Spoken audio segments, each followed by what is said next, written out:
Nuclear energy comes from splitting atoms in a reactor to heat water into steam, turn a turbine and generate electricity. Compared to other forms of renewable energy, nuclear energy is considered beneficial because of its smaller land footprint and the amount of waste it produces. Among all the developing nations, India is the only one to have generated electricity using indigenously developed, demonstrated, and deployed nuclear reactors. India ranks third in terms of electricity production worldwide. Nuclear energy is the fifth largest source of electricity for India. Potential of nuclear energy in India. India stands at 7th position in terms of the number of nuclear reactors, with over 22 nuclear reactors in 7 power plants across the country, which produces 6,780 megawatt of nuclear power.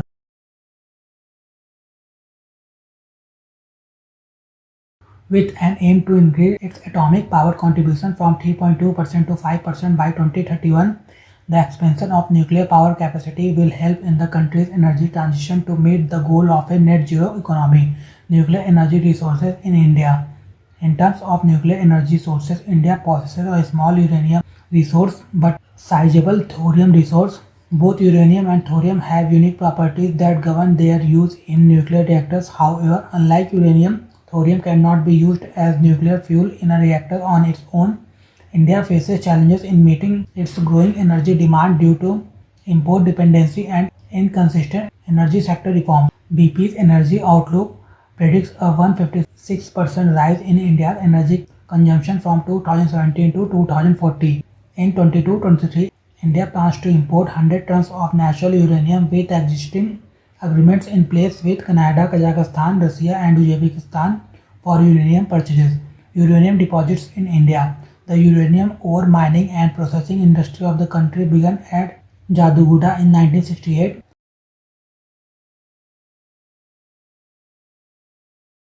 The first uranium deposit in India was found in 1951 at Jaduguda in the Singhbhum Thrust Belt, Jharkhand. Operating mines: Jaduguda Mine, Bhatin Mine, Narwarpur Mine, and Pyramid Mine. Additionally, a number of uranium occurrences have been discovered in Andhra Pradesh Kuduppa Basin.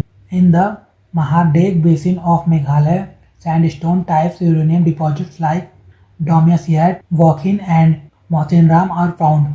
Other areas in Rajasthan, Karnataka, and Chhattisgarh hold promise for developing into some major deposits. Thorium deposits in India. India has reserve of thorium in sufficient quantities as compared to other parts of the world.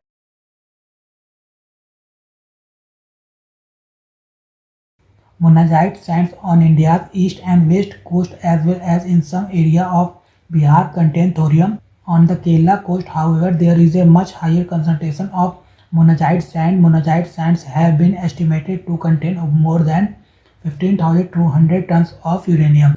The main producing states: Rajasthan, Tamil Nadu, Jharkhand, Bihar, and Kerala. Nuclear power plants in India. The operation phase of a nuclear power plant is generally the longest phase of its life cycle.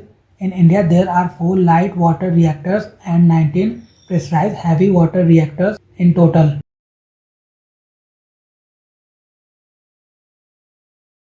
The first largest indigenous 700 megawatt Karapur nuclear power plant, Unit 3 in Gujarat, began operation at full capacity. The country is planning to construct 12 new nuclear power reactors by 2024.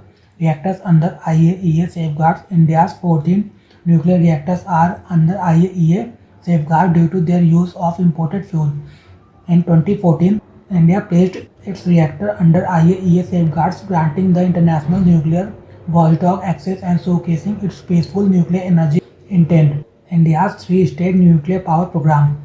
India's three-stage nuclear power program was formulated by Dr. Homi Bhabha in the 1950s to secure the country's long-term energy independence through the use of uranium and thorium reserve found in the monazite sands of the coastal region of South India. India is currently in the second stage of its ambitious nuclear program. The program's ultimate goal is to make it possible for India to use its thorium reserves to meet the nation's energy needs. Additionally, Niti Aayog proposed that the government concentrate on establishing small modular reactors with private investment to address India's energy requirements and replace aging thermal power plants. Stage 1: Natural uranium fueled pressurized heavy water reactors.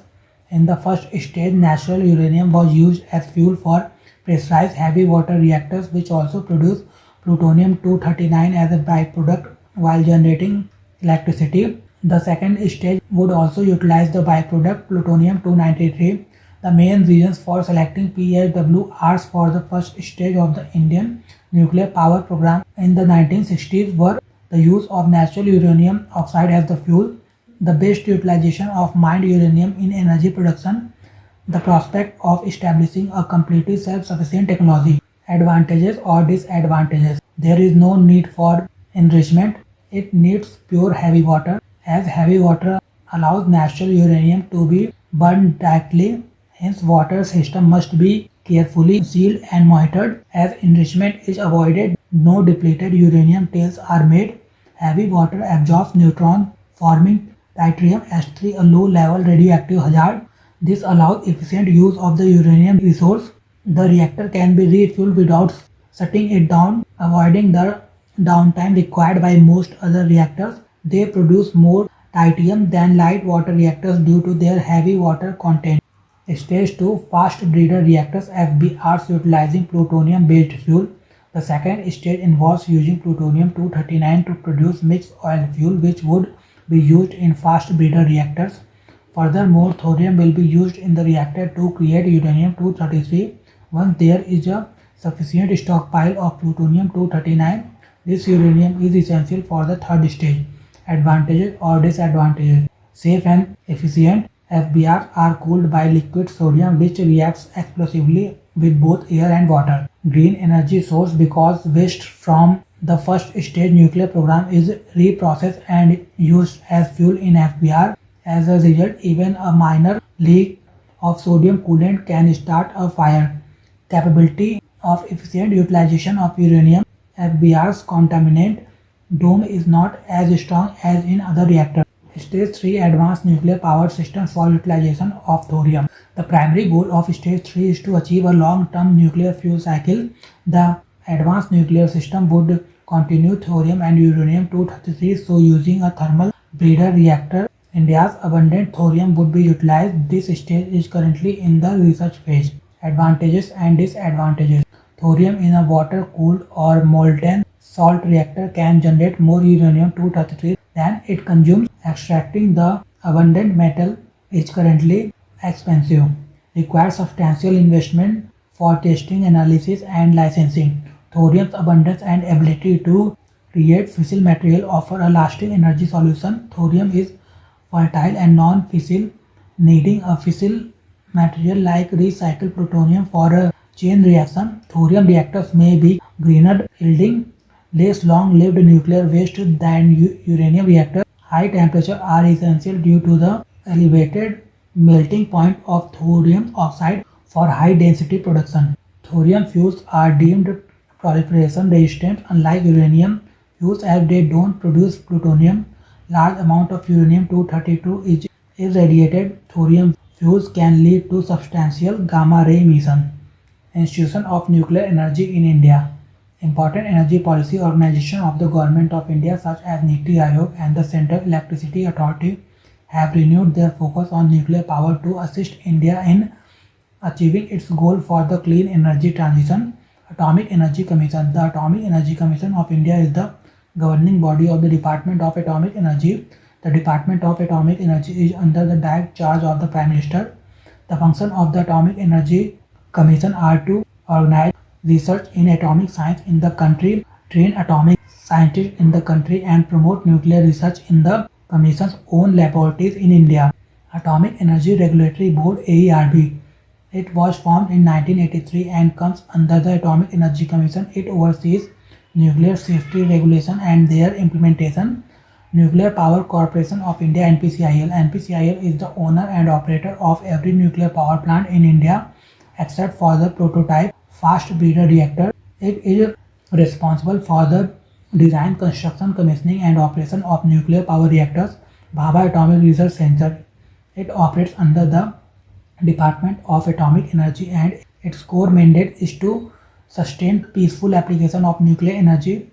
It oversees every aspect of nuclear power production. Advantages of nuclear energy in India. India's Growing energy demand necessitates optimal utilization of all energy sources, with nuclear power showing significant potential for sustainable long-term energy security.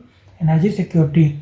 India's nuclear power could provide a reliable solution to the country's power demand in contrast to wind and solar, which are not available around the clock. Reduction in GHGs. Nuclear power plants produce no significant level of greenhouse gases or pollutants. This could reduce India's contribution to global greenhouse gases, which currently stands at 6.55%, with the energy sector accounting for slightly more than two-thirds of it.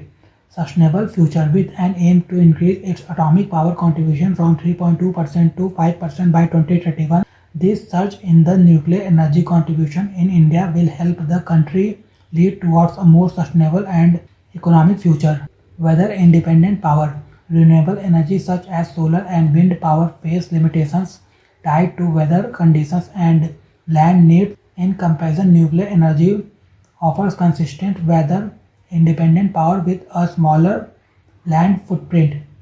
Disadvantages of nuclear energy in India. The following are the limitations of nuclear energy. Limited participation of the private sector.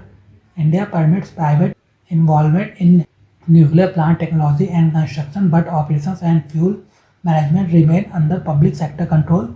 Nuclear liability issues. India's Civil Liability for Nuclear Damage Act 2010 remains an item on the agenda, which was brought to addition to the International Convention on Supplementary Compensation, is considered excessive by foreign companies, which could be liable to pay hundreds of millions of dollars in the event of a nuclear accident.